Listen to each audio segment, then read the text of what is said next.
ഖുർആനിലുള്ള പ്രയോഗം ശ്രദ്ധിച്ചു നോക്കി, വകുലു മിൻ റിസ്ഖിഹി, അല്ലാഹുവിന്റെ റിസ്കാണ്, നമ്മുടേതല്ല, അല്ലാഹുവിന്റെ റിസ്ക്. അപ്പൊ അവിടെയാണ് നമ്മൾ ഒരിക്കലും ചെയ്യരുത് നമുക്ക് ലഭിച്ച സമ്പത്തിൽ നമ്മൾ അത്ഭുതപ്പെട്ടുകൊണ്ട് നമ്മുടേതാണ് എന്ന് പറയുന്ന ഒരു അവസ്ഥ ഉണ്ടാകാൻ പാടില്ല. അല്ലാഹുവിന്റെ റിസ്കാണ്, അത് ദൈവം എനിക്ക് വീതിച്ചു തന്നു എന്ന ഒരു വിനയത്തിന്റെ ഭാവമാണ് നമുക്ക് ഉണ്ടാകേണ്ടത്. അതല്ല ഇത് എന്റേതാണ്, ഇത് ഞാൻ എന്റെ കൈകൊണ്ട് ഉണ്ടാക്കിയതാണ് എന്ന അഹങ്കാര വർത്തമാനം പറഞ്ഞു കഴിഞ്ഞാൽ അത് ദൈവം നശിപ്പിച്ചു കളയുന്ന, അല്ലാഹ് നശിപ്പിച്ചു കളയും. അതാണ് കാറൂന് സംഭവിച്ചത്. ഇതാണ് കാറൂന് സംഭവിച്ചത്.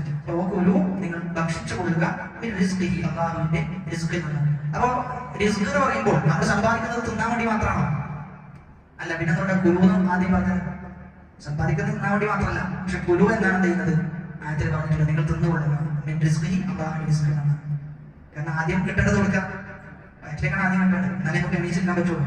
അതുകൊണ്ടാണ് കുരു മീൻ റിസ്ക്, അവന്റെ റിസ്കിൽ നിന്ന് നിങ്ങൾ ഭക്ഷിച്ചു കൊള്ളുക. ഒന്ന് അല്ലാഹുവിന്റെ റിസ്കാണ്. രണ്ടാമത്തേത് നമ്മൾ ഭക്ഷിക്കുന്നത് എന്തായിരിക്കണം?